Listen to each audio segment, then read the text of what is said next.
وہ ہم کو ثواب ملتا ہے، مدد کرتے، یہ پڑھ لو شاید خدا رحم کر دیں، نمازیں پڑھو اللہ کو راضی کرو، خاص وظیفہ ہے تو خاص وظیفہ یہی ہے، نماز سے بڑھ کر خاص وظیفہ ہو سکتا ہے؟ نماز خدا سے ملاتی ہے،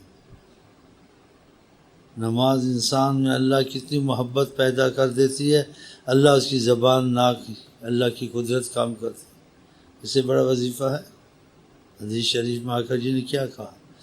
اللہ تعالیٰ فرماتے ہیں میں بندہ میرے قریب نہیں ہو سکتا مگر وہ چیز سب سے زیادہ قریب ہوتی جو میں نے اس کو حکمن کہا ہے، فرض یعنی یہ نمازوں کو آگے پیچھے کرنا، جماعت سے نہ پڑھنا، قضا کرنا، سارا دن تسبیح پڑھ رہا، مسئلہ کھٹائی میں ایسے نہیں کرنا، تو نماز سے بڑا وظیفہ ہو سکتا ہے۔ آقا جی اتنے نفل پڑھتے تھے آپ کے پیر سوج جاتے تھے۔ حضرت عائشہ نے کہا کہ اللہ تعالیٰ نے آپ سے بہت رحمت کی ہے، بلکہ کہا ہے کہ آپ کے تو اگلے پچھلے مثلا بظاہر کہا ہے کوئی آپ سے پرسش نہیں ہے آپ نے کوئی غلط کام کیا نہیں کیا، آپ کے ساتھ یہ معاملہ ہے نہیں ہے، یعنی سوال جواب کا، آپ تو رحمت العالمین ہیں، پاک ہیں گناہوں سے۔ کا شکر کے واسطے اللہ تعالیٰ کی بات، شکر گزار بندہ بنو۔ ایک صحابی نے کہا میں چاہتا ہوں آپ کے ساتھ میرا محبت کا معاملہ مضبوط ہو جائے، تعلق آپ سے پیدا ہو جائے، میں آپ کے ساتھ رہوں۔ کہا اعنی علی کثرت السجود، اللہ کو بہت سجدے کر، یہ نماز اس کو خدا مجھ سے ملا دے گی، اس کا معنی تو وظیفے ڈھونڈتے پھرتے ہیں۔ یہ ایک نماز کو نہ چھوڑیں، درود کثرت سے پڑھیں، سارے مسئلے حل کے علاوہ ان کو خود ایک ایسی طاقت اندر داخل ہو جائے گی، سب چیزیں جو ایسی ان کی پریشانیاں سوچیں ختم ہو جائیں گی۔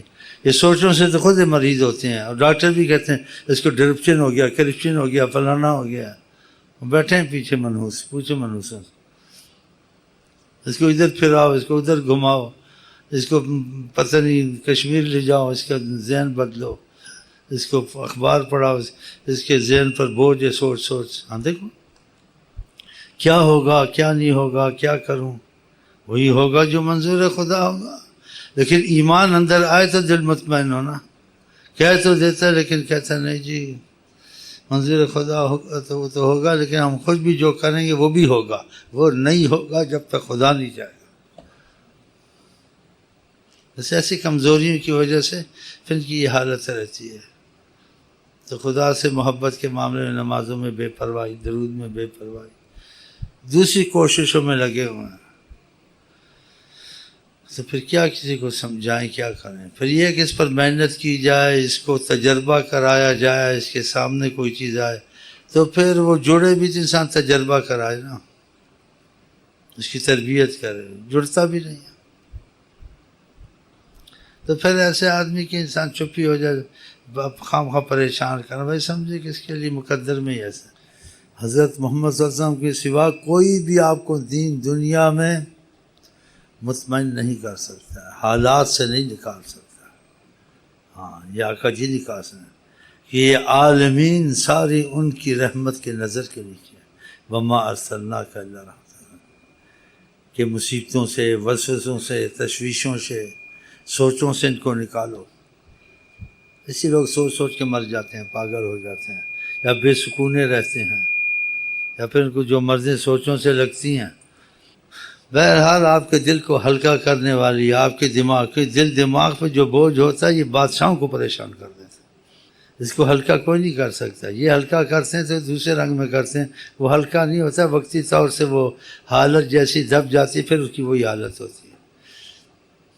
اس کو بالکل ہلکا کرنا اور بالکل جیسے سارے بوجھ ہٹ جائیں تو وہ ایک ہی رستہ ہے، حضرت محمد مصطفیٰ۔ پھر وہ معاملہ آسان نہیں ہے،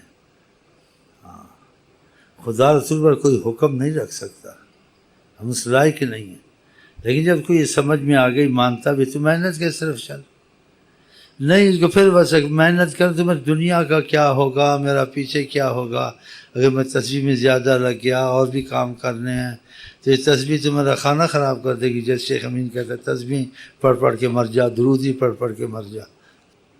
ہم نے اور بھی کچھ کرنا ہے وہ وسوسے سے، حالانکہ دل سے لگ جائے تسبیحیں سارے کام کرا دیں۔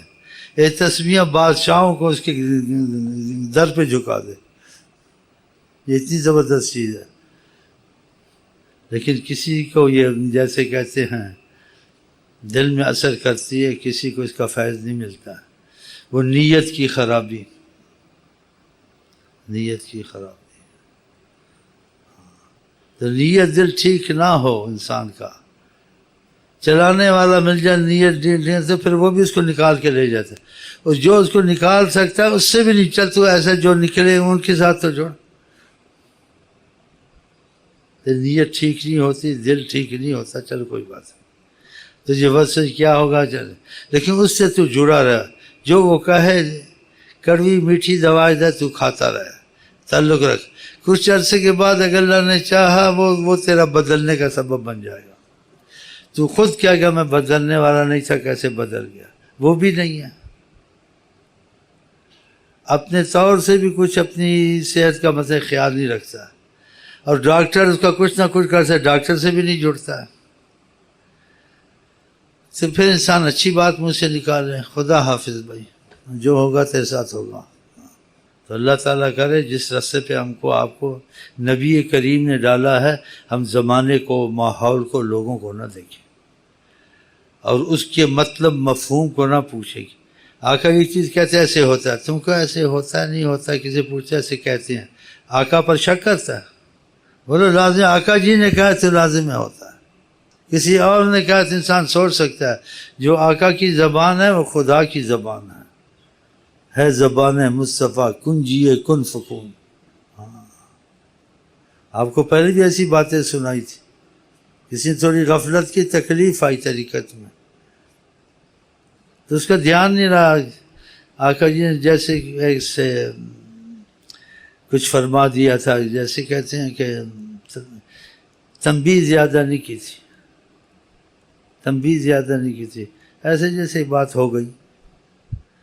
بعد میں تکلیف پہنچی تو آقا جی نے اس کو کہا یہ تکلیف تم نے خود لیا، ہم نے کہا تھا تم بھول گئے۔ پھر آگے کہا کہ ہم کو تم نے سمجھا نہیں ہے،